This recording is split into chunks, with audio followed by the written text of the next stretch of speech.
আলহামদুলিল্লাহ, আল্লাহ তাআলার অশেষ অনুগ্রহে ইবাদতের আরেকটি গুরুত্বপূর্ণ মৌসুম বা সিজন আমাদের সামনে উপস্থিত। আর সে মৌসুম বা সিজন হলো জিলহজের প্রথম 10টি দিন। রমজানের পরে ইবাদতের সবচাইতে গুরুত্বপূর্ণ, তাৎপর্যপূর্ণ, ফজিলতপূর্ণ দশক এবং মৌসুম। জিলহজের প্রথম দশকের যত গুরুত্ব কোরআন হাদিসে এবং সালাফে সালেহীনের আমলের মধ্যে বর্ণিত হয়েছে, আমাদের সমাজে এই 10টা দিনের ইবাদতের ব্যাপারে মানুষের অবহেলা যেন ততটাই চরমে। ইসলাম জিলহজের প্রথম 10 দিনের যত গুরুত্ব, যত তাৎপর্য বর্ণনা করেছে, এর ছিটে ফোঁটাও আমাদের সমাজে সচরাচর চোখে পড়ে না। আমরা কোরবানির পশুর হাট কিংবা গরু ছাগলের আনাগোনা দেখে জিলহজ মাস আসছে সেটা টের পাই, অনুভব করতে পারি। অথচ সাহাবা ইকরাম রিদওয়ানুল্লাহি তাআলা আলাইহিম আজমাইন তারা জিলহজের প্রথম 10টি দিন ইবাদতের ব্যাপারে এত বেশি মাশগুল হতেন, এত বেশি রত থাকতেন যে তাদের বাজারে ঘাটে জিলহজের প্রথম দশকের আলামত বোঝা যেত। সাহাবী আবু হুরায়রা রাদিয়াল্লাহু তাআলা আনহু এবং কোন সাহাবী জিলহজের প্রথম দশক এলে বাজারে যেতেন শুধুই তাকবীর পাঠের উদ্দেশ্যে, কোনো কেনা বেচার উদ্দেশ্যে না। বাজারে দুনিয়াদারিতে মগ্ন মানুষগুলোকে জিলহজের প্রথম দশকের ইবাদতের ব্যাপারে স্মরণ করানো। এই জন্য বাজারে গিয়ে এই দশকে বলতেন আল্লাহু আকবার, আল্লাহু আকবার, লা ইলাহা ইল্লাল্লাহু, আল্লাহু আকবার, আল্লাহু আকবার ওয়া লিল্লাহিল হামদ। এই যে তাকবীর, তাহমিদ, তাহলিল, আল্লাহর একত্ববাদ, আল্লাহর বড়ত্ব এবং প্রশংসা জ্ঞাপন করা, এটা এই দশকের অন্যতম গুরুত্বপূর্ণ একটা আমল। এই আমল করবার জন্য সাহাবীদের কেউ কেউ বাজারে গিয়ে একটু সরবে বলতেন, যাতে করে তার শুনে শুনে অন্যরাও বলতে পারে। মিডল ইস্টের কোন দেশের কোন এলাকাতে একটি চমৎকার দৃশ্য জিলহজের প্রথম 10 দিন উপলক্ষে দেখা যায়। সেটা হলো বিভিন্ন বাসাবাড়ির গেইটে, গ্যারেজে, বিভিন্ন সুপার শপ, শপিং মল, ছোট বড় দোকান ইত্যাদিতে ছোট্ট একটা ডিভাইস সেট করে সেখানে তাকবীরের অডিও অনবরত চালু করে রাখা হয়।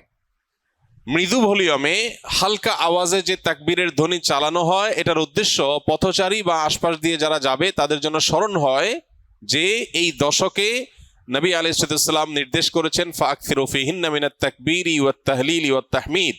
এই দিনগুলো যখন আসবে এবং তাকবীরের তাশরিকের আইয়ামে তাশরিকে যে দিনগুলো আছে সেগুলোতেও আল্লাহর একত্ববাদের বর্ণনা লা ইলাহা ইল্লাল্লাহ বলার মাধ্যমে, আল্লাহর বড়ত্বের বর্ণনা আল্লাহু আকবার বলার মাধ্যমে, আল্লাহর প্রশংসার জ্ঞাপন আলহামদুলিল্লাহ বলার মাধ্যমে বেশি বেশি যেন করি আমরা। নবীজি নির্দেশ করেছেন তোমরা এই দিনগুলোতে বেশি বেশি লা ইলাহা ইল্লাল্লাহ, আল্লাহু আকবার, আলহামদুলিল্লাহ এগুলো পাঠ করবে।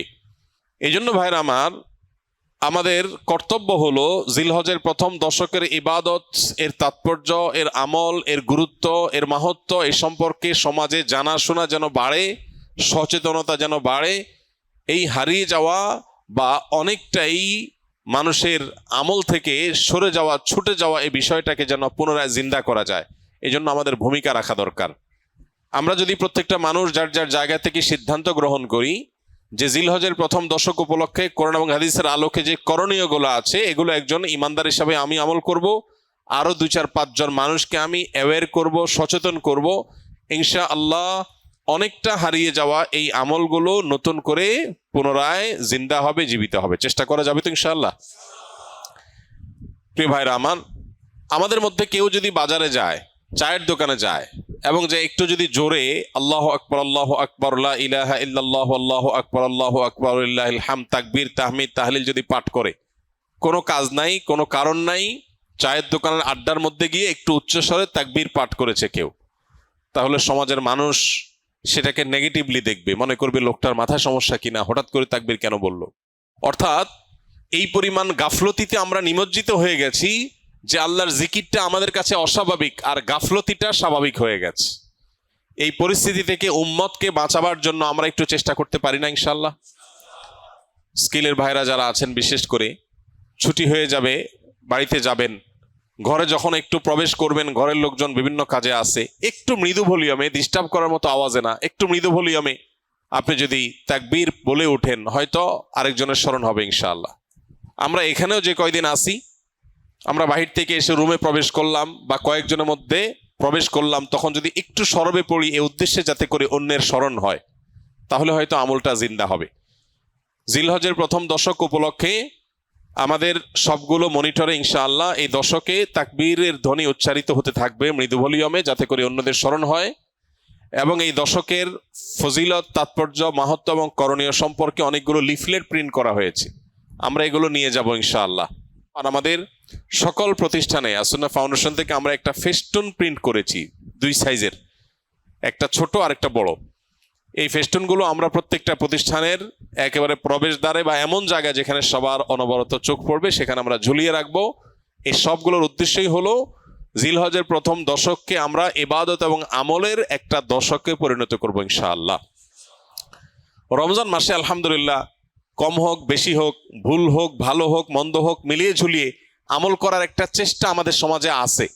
কিন্তু জিলহজের প্রথম দশক উপলক্ষে নেক আমল বা ইবাদতের তেমন কোনো কাজ দেখা যায় না। কাজ একটাই, কোরবানির গরু ছাগল কেনা বেচা। এই ছাড়া এই দশকের আর কিছু চোখে পড়ে? চোখে পড়ে না। আপনারা বিভিন্ন এলাকার মানুষ আছেন, আমি আপনাদেরকে উদাত্ত আহ্বান রাখতে চাই, অনলাইনে আমাদেরকে যারা শুনছেন তাদেরকে উদাত্ত আহ্বান রাখতে চাই। অনেক কোরবানির গরু ছাগলের হাটে মাইক লাগানো হয় নানান ঘোষণা, অ্যানাউন্সমেন্ট ইত্যাদি করার জন্য।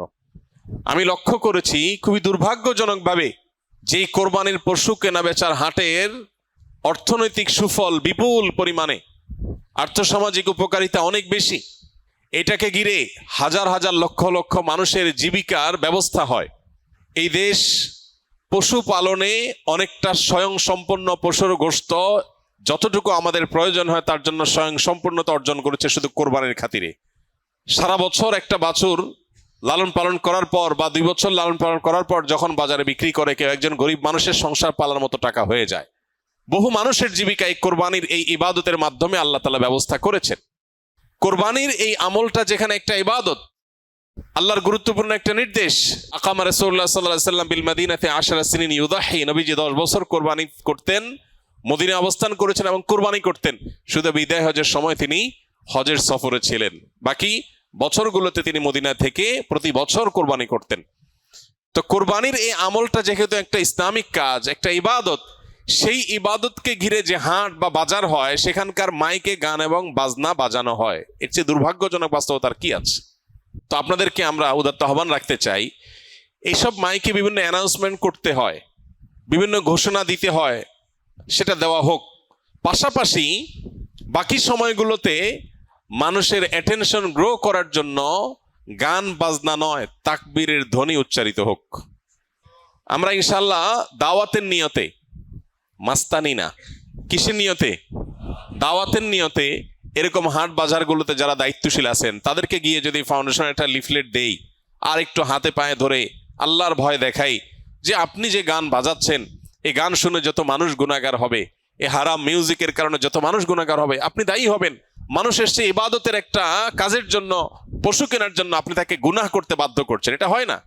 এলাকার ওলামা একরাম যাদের প্রভাব আছে, যাদের সামাজিক অবস্থান আছে, সেরকম ভালো 2-4টা মানুষকে সাথে নিয়ে আমরা দাওয়াতের উদ্দেশ্যে বললাম। আমাদের কথা যদি কেউ আমল নাও করে, সওয়াব তো আমরা পেয়ে যাবো ইনশাআল্লাহ। চেষ্টা করা যাবে না ইনশাআল্লাহ? আমরা যদি এটা কেউ করতে পারি, পরবর্তীতে ছুটির পরে এসে ভাইজিদের কাছে আপনারা রিপোর্ট করবেন কে কোন বাজারে এই আমলটা করাইতে পারছেন, পারলে ভিডিও করে রেখে দিবেন। আমি ইনশাআল্লাহ ছুটির পরে, আমি হজের সফর থেকে ফিরে আসার পরে আপনাদের মধ্যে যারা এই কাজটা করতে পারবেন আমি আলাদা করে তাদেরকে পুরস্কার দেবো ইনশাআল্লাহ। আর আমার পুরস্কার আর কি, আল্লাহ রাব্বুল আলামিন সবচেয়ে বড় পুরস্কার ইনশাআল্লাহ দিবেন। চেষ্টা করা যাবে না ইনশাআল্লাহ? তো আমরা দাওয়াতের নিয়তে এই পরিকল্পনাটা করব যে কোরবানির পশুর হাটে গান বাজনা নয়, তাকবীর উচ্চারিত হওয়া উচিত। মানুষকে নরমের সাথে যুক্তি দিয়ে বোঝাতে হবে, রাগারাগি না, মানুষের সাথে ব্যবহার খারাপ করা না, দাওয়া হতে হবে সুন্দরভাবে। চেষ্টা করা যাবে না ইনশাআল্লাহ? একটা লিফলেট নিয়ে গেলেন কোরবানির পশুর হাটে, যে জায়গায় লাগাইলে কারোর ক্ষতি হবে না, কারোর ওয়ালে পারমিশন ছাড়া লাগালে তিনি কষ্ট পাবেন, নিষেধ করা আছে, এরকম জায়গায় না। যেখানে লাগালে কারোর কোনো অসুবিধা হবে না এরকম জায়গায়। কোনো একজন রিক্সা চালক ভাই তিনি সম্মতি দিয়েছেন রিক্সার পেছনে লাগাতে, তাহলে তার অনুমতি নিয়ে তার পেছনে লিফলেট লাগাই দেন, যাতে করে এটা দেখে 10 জন মানুষ আমল করে। একটা হারিয়ে যাওয়া সুন্নাহকে, একটা হারিয়ে যাওয়া বা বেশ কয়েকটা হারিয়ে যাওয়া আমলকে আমরা সমাজে পুনরায় জীবিত করার জন্য যদি কাজ করি, তাহলে আমাদের মর্যাদা আল্লাহর কাছে কত বেশি। এই বিষয়ে বহু হাদিস বর্ণিত হয়েছে। আমরা সেই মর্যাদা অর্জন করার চেষ্টা করতে পারি না ইনশাআল্লাহ? এই জন্য ভাইরা আমার, যারা এই কথাগুলো আমরা শুনছি অনলাইনে অফলাইনে, আমরা আরো কয়েকজনের কাছে পৌঁছে দিব। জিলহজের প্রথম দশক শুধু কোরবানির পশু কেনা বেচার দশক নয়, এই দশক ইবাদতের দশক, এই দশক আমলের দশক। নবী করিম সাল্লাল্লাহু আলাইহি সাল্লাম বলেছেন, মা মিন আইয়ামিন আল আমালুস সালিহু ফিহিন্না হাব্বু ইলাল্লাহ মিন হাযিহিল আইয়াম। কিলা ইয়া রাসূলুল্লাহ ওয়ালাল জিহাদু ফি সাবিলিল্লাহ? ক্বাল ওয়ালাল জিহাদু ফি সাবিলিল্লাহ। নবীজি সাল্লাল্লাহু আলাইহি সাল্লাম বলেছেন, জিলহজের এই 10 দিন, পহেলা জিলহজ থেকে 10 জিলহজ পর্যন্ত, এই 10টা দিন নেক আমল করলে আল্লাহর কাছে এর মর্যাদা, মাহাত্ম্য, ফজিলত এত বেশি যে অন্য কোন সময়ের অন্য কোন আমলে আল্লাহ এত খুশি হন না বা আল্লাহর কাছে এত প্রিয় না। এই দশকের ভালো কাজ আল্লাহর কাছে যত বেশি প্রিয়। সাহাবীগণ জিজ্ঞাসা করলেন, হে আল্লাহর রাসূল, অন্য সময় আল্লাহর রাস্তায় জিহাদ করলে যে বিপুল ফজিলত, সেটার মর্যাদাও কি এই দিনের চাইতে বা সেটাও কি আল্লাহর কাছে বেশি প্রিয় না? নবীজি বলেছেন, না, ওয়ালাল জিহাদু ফি সাবিলিল্লাহ। অন্য সময় জিহাদ করেও আল্লাহর কাছে এই দশকে নেক আমলের সমান সওয়াব পাওয়া সম্ভব না বা আল্লাহর প্রিয় নয়। তবে অন্য সময় যদি কেউ জিহাদ করতে বের হয়ে তার জান মাল সব কোরবান করে দেয়, তার কথা ভিন্ন, তার সাথে কারো কোনো তুলনা নাই। তাহলে ভাইরা আমার, এই দশকে নেক আমলের ব্যাপারে নবী আলাইহিস সালাম এত বেশি গুরুত্ব আরোপ করেছেন, এত বেশি গুরুত্ব দিয়েছেন, আল্লাহ তাআলার কাছে সবচেয়ে বেশি প্রিয়। এই জন্য এই দশকে আমরা নেক আমল করার চেষ্টা করবো তো ইনশাআল্লাহ। এই দশক উপলক্ষে আমরা 10টি কাজ করব। নাম্বার 1, এই দশক উপলক্ষে সাধারণ যে নেক আমলগুলো আছে, রুটিন যে ভালো কাজগুলো আছে, এগুলো বেশি বেশি করব। কারণ এই যে মাত্র যে হাদিসটা শুনলাম যে এই দশকের ভালো কাজ আল্লাহর কাছে সবচেয়ে বেশি প্রিয়, অতএব আল্লাহর কাছে যেহেতু সবচেয়ে বেশি প্রিয়, রমজানের পরে, রমজান তো মাস হিসাবে সবচেয়ে সেরা, দিন হিসাবে সবচেয়ে সেরা এই দশক, এই দশকের আমল যেহেতু আল্লাহর কাছে বেশি প্রিয়, অতএব এই দশকে যে কোনো ভালো কাজ, 5 ওয়াক্ত নামাজ পুরুষরা জামাতের সাথে তাকবীরুল্লাহর সাথে যতটা গুরুত্বের সাথে সম্ভব পড়বো, আর মহিলারা সময় মতো যথাসম্ভব উত্তম উপায়ে আমরা নামাজ পড়বো। এর বাইরে নফল নামাজগুলো পড়ার চেষ্টা করবো, ইশরাক তাহাজ্জুদের চেষ্টা করবো ইনশাআল্লাহ। যত নফল আমল করা যায়, ফরজ আমলগুলোর ইহতিমাম বা গুরুত্ব আরোপ করা যায়, সেগুলো করব। 1, নেক আমল করা বেশি বেশি, কোরআন তেলাওয়াত, জিকির, আজকার সবগুলো। নাম্বার 2, যত রকম গুনাহ এবং পাপের কাজ আছে এগুলো সারা বছরই নিষিদ্ধ, হারাম। হারাম তো সারা বছরই হারাম। যে আমল, যে কাজ গুনাহ, সেটা সারা বছর করাটাই গুনাহ, কিন্তু এই দশকে করাটা বিশেষভাবে নিষিদ্ধ এবং এই দশকে করাটা বিশেষভাবে জঘন্য। কারণ যে দশকে আল্লাহর কাছে নেক আমল করা প্রিয়, সেই দশকে আপনি বদামল করলেন, সেটা আরো জঘন্য হবে না? তো এই জন্য এমনিতেই সম্মানিত 4 মাস সম্পর্কে আল্লাহ রাব্বুল আলামিন বলেছেন, ফালা তাজলিমু ফিহিন্না আনফুসাকুম, এই দশক, এই মাসগুলোতে তোমরা নিজেদের প্রতি অবিচার করো না। এই জন্য জিলহজের প্রথম দশক সম্মানিত 10 মাস, 4 মাসেরও অংশ, আবার মর্যাদাপূর্ণ দশক, আল্লাহর কাছে সবচেয়ে প্রিয় নেক আমলের জন্য। অতএব সেই দশকে আমরা গুনাহ থেকে, পাপের কাজ থেকে বেঁচে থাকার ব্যাপারে বিশেষভাবে যত্নশীল থাকবো ইনশাআল্লাহ। যে যে আমলে, যে যে বদামলের সাথে আমরা জড়িত, যে যে গুনাহের সাথে জড়িত, এই দশকে সেটাতে বেঁচে থাকার চেষ্টা করব। মোবাইলে, সোশ্যাল মিডিয়াতে, ফেসবুকে, হোয়াটসঅ্যাপে, ইউটিউবে কোনো হারাম জিনিস দেখবো না, শুনবো না এবং হারাম কাজ করবো না ইনশাআল্লাহ। নাম্বার 3, বেশি বেশি আল্লাহর জিকির করা।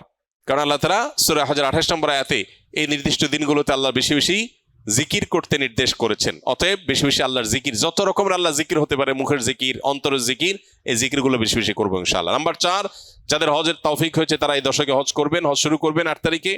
আর নাম্বার 5, যাদের কোরবানির তৌফিক আছে তারাও কোরবানি করবেন, কারণ মান ওয়াজাদা সাআতান লিআন ইউযাহিয়া ওয়া লাম ইউযাহি ফালা ইয়াকরাবান্না মুসাল্লানা, যার কোরবানি করার সামর্থ্য আছে অথচ কোরবানি করলো না, নবী সাল্লাল্লাহু আলাইহি ওয়াসাল্লাম সতর্ক করেছেন, হাদিসে সতর্ক বাণী এসেছে, সেই জন্য মুসলমানদের ঈদগাহে না আসে। এই জন্য কোরবানি করা, এটা হলো 5ম আমল এই দশকের, যাদের তৌফিক আছে। 6 নম্বর আমল হলো, যারা কোরবানি করার সিদ্ধান্ত গ্রহণ করবেন তারা জিলহজের চাঁদ ওঠার পর থেকে নিয়ে ঈদের দিন কোরবানি করা পর্যন্ত এই সময়ের মধ্যে মাথার চুল, গোঁফ, হাত পায়ের নখ এবং শরীরের অবাঞ্ছিত পশম ইত্যাদি এগুলো কাটা থেকে বিরত থাকবেন এই 10 দিন। অর্থাৎ এগুলো চাঁদ উঠার আগে আগে কেটে ফেলবেন। আর কাটবেন কখন? কোরবানির পরে। তাহলে চাঁদ উঠা থেকে কোরবানি এই সময়ের মধ্যে চুল, নখ ইত্যাদি কাটা থেকে বিরত থাকবেন কারা? যারা কোরবানি করার নিয়ত করেছেন। যদিও এখানে কোরবানি যারা করার নিয়ত করেন নাই, সে মানুষগুলোর জন্য এই আমলের কথা অনেক উলামা ইকরাম বলেন এবং উভয়টার সপক্ষেই কম বেশি দলিল এবং যুক্তি আছে।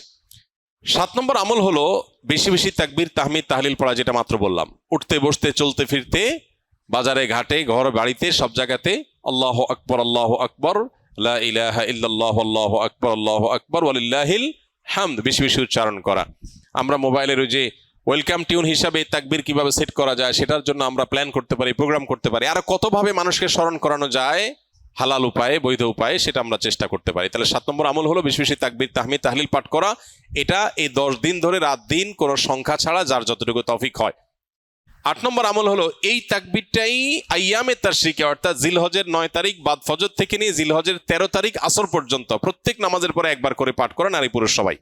এটা আবশ্যক, সবাইকে করতে হবে প্রত্যেক নামাজের পরে একবার করে। এটা হলো তাকবীরে মুকাইয়াদ বলে, নির্দিষ্ট তাকবীর এই দিনগুলোতে এই নামাজের পরে। আর প্রথমটা বললাম 7 নম্বর আমলটা হলো সাধারণ তাকবীর, তাকবীরে মুতলাক, অর্থাৎ এই দশক জুড়েই সবসময় বেশি বেশি তাকবীর পাঠ করা। তাহলে 8টা আমল পেয়ে গেলাম। 9 নম্বর আমল হলো জিলহজের 9 তারিখে রোজা রাখা। যারা আরাফায় যেতে পারেন নাই, বিশ্বজুড়ে যে মুসলমানরা আছেন তারা এই দিন রোজা রাখবেন। এই দিনে রোজা রাখলে কি লাভ হবে? নবী আলাইহিস সালাম বলেছেন, আহতাসিবু আল্লাহ আন ইউকাফিরাস সানাতাল্লাতী ক্বাবলাহু ওয়াল্লাতী বা'দাহ। অর্থাৎ জিলহজের 9 তারিখে আরাফাত দিনে রোজা রাখলে কেউ তার 1 বছর আগের আর বেঁচে থাকলে অগ্রিম 1 বছর পরের গুনাহ আল্লাহ মাফ করে দিবেন। অর্থাৎ সগীরা গুনাহগুলো আল্লাহ তাআলা মাফ করে দিবেন। এই জন্য এই আমলটা করার চেষ্টা করা। শুধু জিলহজের 9 তারিখই নয়, অনেক উলামা ইকরাম জিলহজের 1 থেকে 9 পর্যন্ত এই সবগুলো দিনকে রোজা রাখাটাকে মুস্তাহাব বলেছেন। আর 10 নম্বর আমল হলো ঈদের দিনে যে সুন্নাহগুলো আছে সেগুলো পালন করা। অতএব জিলহজের এই দশককে আমল এবং ইবাদত দিয়ে সাজাবার চেষ্টা করব তো আমরা ইনশাআল্লাহ।